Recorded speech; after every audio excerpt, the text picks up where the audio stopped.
گاهی اوقات صلاح است که تنها بشوی،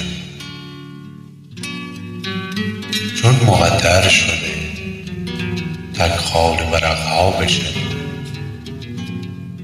گاهی اوقات قرار است که در پیله درد نم نمک شاپرکی خوشگل و زیبا بشوی.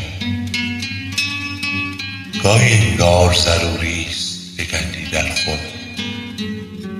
گاهی انگار ضروری است بگندی در خود، تا مبدل به شرابی خوش و گیرا بشوی.